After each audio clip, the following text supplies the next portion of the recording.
le chef-d'œuvre. Alors là, attendez les enfants, là c'est le livre, la chose que j'ai lue, le. Ils sont mis à deux, Laurent Alexandre et David Angevin, pour écrire L'homme qui en savait trop, chez Robert Laffont. En fait, c'est l'histoire d'Alan Turing. Alan Turing, personne, vous me faites un micro comme Alan Turing, personne. Or, Alan Turing, cet homme, quand on dit qu'il y a des hommes qui changent la vie du monde, qui changent la vie, qui a changé votre vie, qui a changé ma vie, qui a changé la vie de tout le monde, il a changé 2 fois la vie des gens.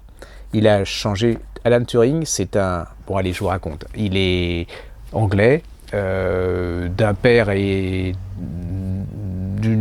un peu indifférent, d'une mère assez sympathique, qui couvre un peu son enfant. À l'école, c'est pas terrible, hein, parce qu'il aime pas le sport, il est complètement uluberlu, il est hors du monde. Il y a un truc qui inquiète sa mère en plus, c'est que lui, il n'y a qu'une chose qui l'intéresse, c'est que sur les becs de gaz, il retient tous les chiffres qui sont les références des becs de gaz. Vous voyez déjà, je comprends qu'un peu la dame, elle s'inquiète, hein. Elle va voir les psychiatres, il se passe rien, le gosse est toujours à côté de ses pompes, toujours autant haï de ses camarades, déteste l'école, et un jour il tombe sur un livre scientifique. Et là c'est l'extase. Il va découvrir sa voie, il va passer des tas d'examens, il va aller à Cambridge, il va devenir un énorme scientifique, un surdoué, mais attention, il ne change rien à ce qu'il est. C'est-à-dire que quand il va être hyper célèbre, il va continuer, parce que c'est pas possible. À Cambridge, on a du mal à l'accepter dans les grandes écoles, parce qu'il a des pantalons attachés avec une ficelle, il est habillé n'importe comment, les cheveux, il sait pas ce que c'est qu'un peigne, il parle pas, il est pas sociable, enfin, voyez le genre, c'est presque une caricature de savant, et il va découvrir une machine, ce qu'on appelle la machine de Turing, on est dans les années 30. Il faut vous dire que cet homme est l'équivalent, il a presque plus changé la vie des gens que Einstein. Pour les mathématiciens, c'est quelqu'un d'absolument faramineux. Petit, enfin jeune, on l'invite à Harvard, on l'invite à Princeton, on l'invite dans les plus grandes universités américaines pour parler avec les plus grands savants.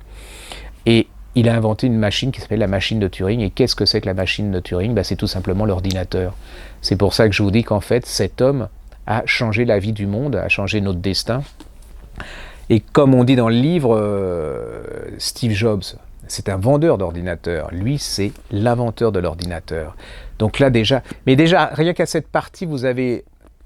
c'est une vie extraordinaire, quoi. C'est passionnant, c'est palpitant, voilà. Arrive la guerre. Alors avant la guerre, il est aussi contacté, alors à Cambridge, hein, il est hyper célèbre, alors il y a une chose aussi qu'il découvre, c'est qu'il est homosexuel. Mais à cette époque, ça ne se disait pas trop, hein, donc, et à Cambridge, il est contacté par des étudiants, les plus brillants étudiants qui existent à Cambridge, qui lui demandent d'accepter de participer à une sorte de groupe, des groupes qui ne veulent pas la guerre, qui sont plutôt pro-communistes, qui sont pour la défense des ouvriers et tout. Ils sont tous homosexuels aussi. C'est connu du milieu de Cambridge, hein, mais pas trop à l'extérieur. Il refuse parce que lui... voilà, c'est pas son truc, quoi. Je veux dire, le communisme, lui, c'est les mathématiques, les recherches et tout. La guerre éclate. Il était aux États-Unis, on lui demande de revenir. Et que va faire cet homme ? Il va encore changer la vie du monde une deuxième fois. C'est lui qui va permettre de décrypter les codes allemands et de découvrir toute la communication. C'est-à-dire que grâce à lui, Staline sera presque avant Hitler ce que Hitler va faire avec ses troupes. Les Anglais et les Américains vont savoir où sont les U-boats, ils vont savoir... Voilà, cet homme va avoir absolument tout changé. Entre-temps, la guerre, il est ce qu'il est, hein, alors il continue, il va découvrir l'amour. Ceci, il est très solitaire, c'est-à-dire qu'il y a des scènes extraordinaires, c'est-à-dire ce type est d'une solitude incroyable et d'un génie absolument incroyable.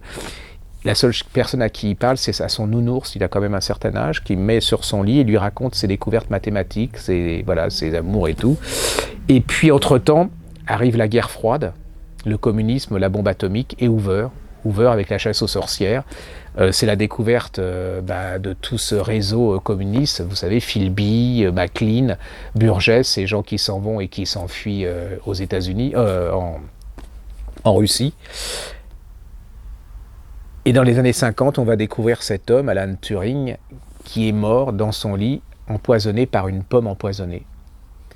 Anecdote, quand Steve Jobs a créé Apple, il a donné l'insigne de la pomme en souvenir de cette pomme croquée, mais on lui a fait comprendre que commercialement, un guet, plus le poison, en plus communiste, enfin dans les États-Unis, c'était pas très porteur d'un point de vue marketing, et donc Faucheton, il a dit que c'était en hommage de Newton, mais la première raison, c'était un hommage à Alan Turing.